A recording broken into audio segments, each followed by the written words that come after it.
Tempo comum, sexta semana, terça-feira. Tema 47. A tarefa salvadora da Igreja. Pontos a meditar. 1. A Igreja, lugar de salvação instituído por Jesus Cristo. 2. A oração pela Igreja. 3. Pelo batismo, somos constituídos instrumentos de salvação no nosso ambiente. Pelo sinal da Santa Cruz, livrai-nos Deus, nosso Senhor, dos nossos inimigos.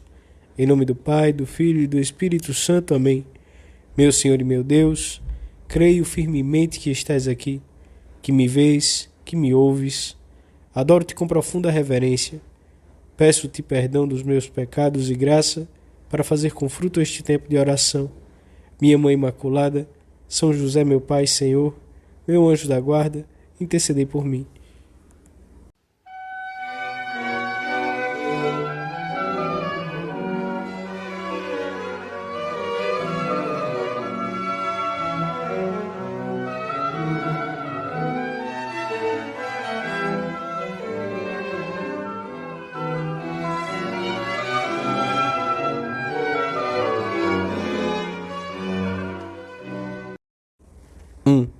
O Gênesis narra que, vendo o Senhor como crescia a maldade do homem e como o seu modo de pensar era sempre perverso, se arrependeu de tê-lo criado e pensava em varrê-lo da superfície da terra.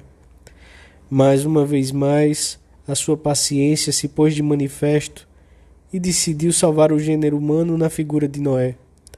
O Senhor disse a Noé: entra na arca com toda a tua família, pois és o único justo que encontrei na tua geração. Depois veio o dilúvio, com que Deus castigou os homens pela sua má conduta.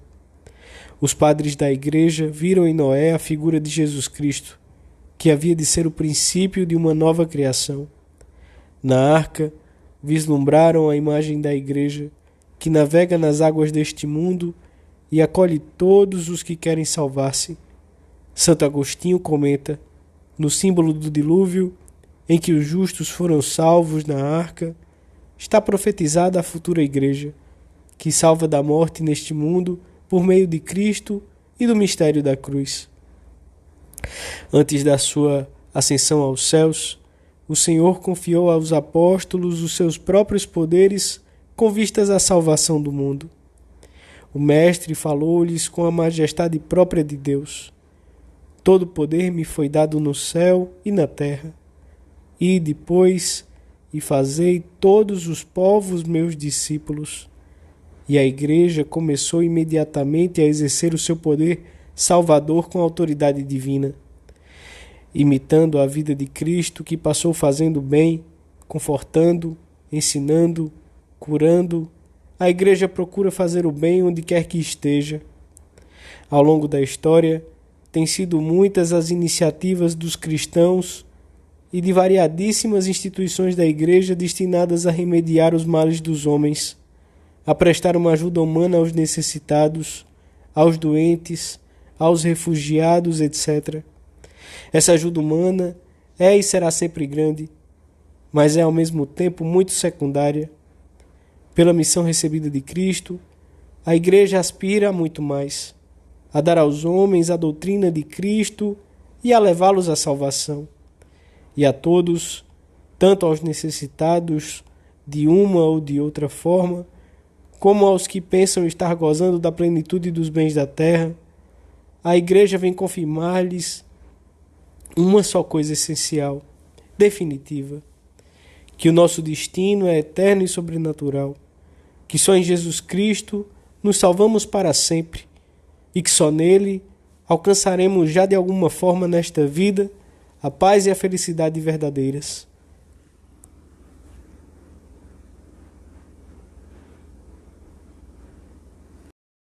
Dois. A pessoa do Sumo Pontífice, a sua tarefa, a serviço da Igreja Universal, a ajuda que lhe prestam os seus colaboradores mais diretos, devem ocupar diariamente um lugar primordial nas nossas orações. Dominus conservet eum, et vivisset eum. 2. A pessoa do Sumo Pontífice, a sua tarefa a serviço da Igreja Universal, a ajuda que lhe prestam os seus colaboradores mais diretos, devem ocupar diariamente um lugar primordial nas nossas orações. Dominus conservet eum, et vivificet eum, et beatum faciat eum in terra, et non tradet eum in animam inimicorum eius. Ensina-nos a pedir a liturgia, que o Senhor o conserve e lhe dê vida, e o faça feliz na terra, e não o deixe cair nas mãos dos seus inimigos. O peso que o vigário de Cristo deve carregar sobre os ombros com solicitude paternal é esmagador. Basta que nos detenhamos a considerar a resistência com que é combatido pelos inimigos da fé. Basta que nos apercebamos da pressão que exercem contra a sua autoridade os que abominam o ímpeto apostólico dos cristãos, para nos sentirmos ungidos a pedir ardentemente ao Senhor que conserve o sumo pontífice, que o vivifique com seu alento divino, que o faça santo e o encha dos seus dons, que o proteja de modo especialíssimo. No Evangelho da missa de hoje, o Senhor pede aos seus discípulos que estejam alerta e se resguardem de um fermento, o dos fariseus e o de Herodes. Não se refere aqui ao fermento bom que os seus discípulos estão chamados a ser, mas a outro, capaz também de transformar a massa por dentro, mas para o mal. A hipocrisia farisaica e a vida desregrada de Herodes, que só se movia por ambições pessoais, eram um mau fermento que contagiava a massa de Israel, corrompendo-a. Nós temos o gratíssimo dever de rezar diariamente para que todos os fiéis cristãos sejam um verdadeiro fermento no meio de um mundo afastado de Deus, que a Igreja pode salvar. Estes tempos são tempos de provar e devemos pedir ao Senhor, com um clamor que não cesse, que os encurte, que olhe com misericórdia para a sua Igreja e conceda novamente luz sobrenatural às almas dos pastores e a de todos os fiéis. Não podemos negligenciar este dever filial para com a nossa mãe, a Igreja, misteriosamente necessitada de proteção e de ajuda. Ela é mãe, e uma mãe deve ser amada.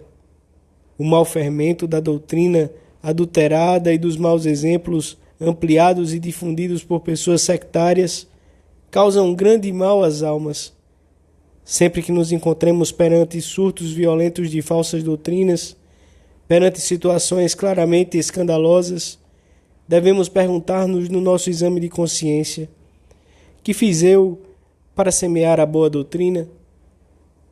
Que faço para os meus filhos, os meus irmãos, os meus amigos adquiram a doutrina de Jesus Cristo? Qual é a qualidade da minha oração e da minha mortificação pela Igreja? Devemos pedir também por todos os pastores da Igreja de Deus, pelos bispos que cerram fileiras em torno do Papa. É antiquíssima a oração com que os fiéis rezam pelo bispo do lugar. Stetet pascat in fortitudine tua, Domini, in sublimitate nominis tui. Esteja e apacente na tua fortaleza, Senhor, na sublimidade do teu nome. Os pastores da Igreja têm sempre uma grande necessidade do favor divino para levarem adiante a sua missão. Temos a responsabilidade de ajudá-los e para isso pedimos a Deus que os sustente e os ajude a apacentar o seu rebanho com fortaleza divina e com a suavidade e altíssima sabedoria que vem do céu. Todos os dias, na Santa Missa, com estas ou outras palavras das demais orações eucarísticas, o sacerdote reza: pela vossa Igreja dispersa pelo mundo inteiro, concedei-lhe paz e proteção, unindo-a num só corpo e governando-a por toda a terra, pelo vosso servo Papa, pelo nosso Bispo e por todos os que guardam a fé que receberam dos apóstolos. Unindo-nos ao sacerdote, podemos assim rezar pelas intenções do Papa e dos bispos, pelos sacerdotes, pelos religiosos e por todo o povo de Deus, como também por aquele que, dentro do corpo místico de Cristo, esteja nesse momento mais necessitado de auxílio. Assim, viveremos com naturalidade o dogma da comunhão dos santos.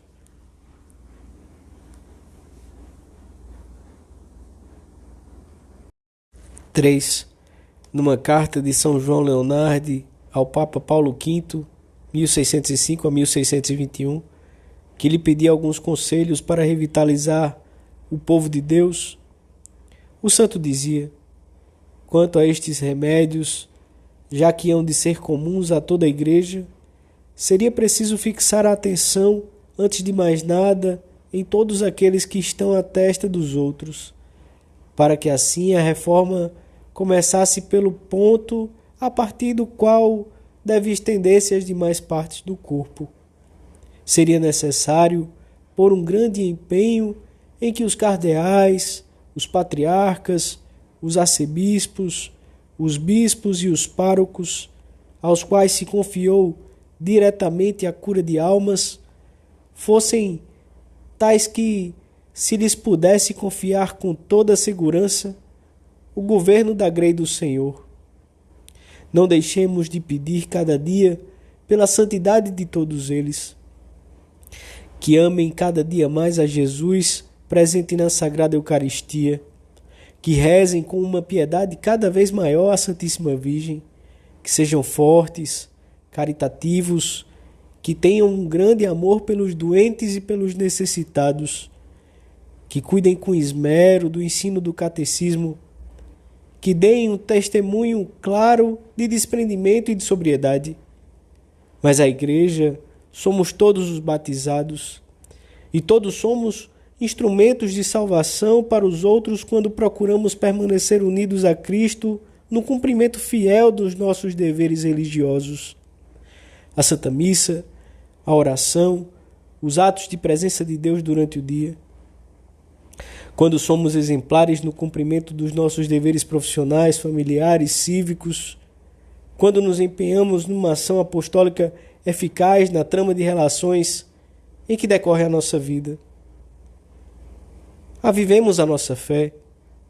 O povo de Deus, ensina o Concílio Vaticano II, deve abarcar o mundo inteiro, reunindo todos os homens dispersos, desorientados. E para isso, Deus enviou o seu Filho, constituído herdeiro universal, a fim de que fosse o nosso mestre, sacerdote e rei. Podemos hoje recordar o Salmo 2, que proclama a realeza de Cristo, e pedir a Deus Pai que sejam muitas as almas em que o Senhor reine, muitos os povos que acolham a palavra da salvação que a Igreja proclama, já que também a ela, como nos recorda a Constituição Lumen Gentium, foram dadas em herança todas as nações.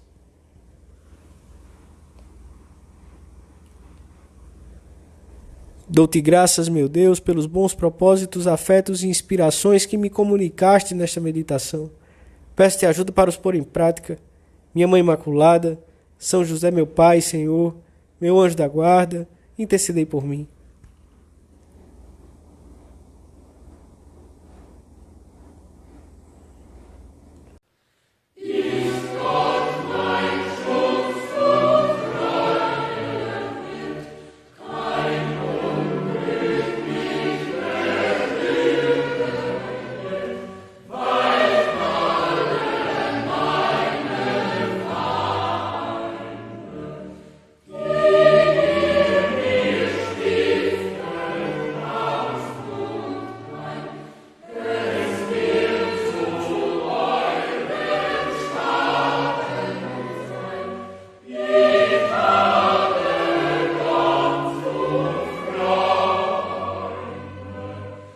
Yeah.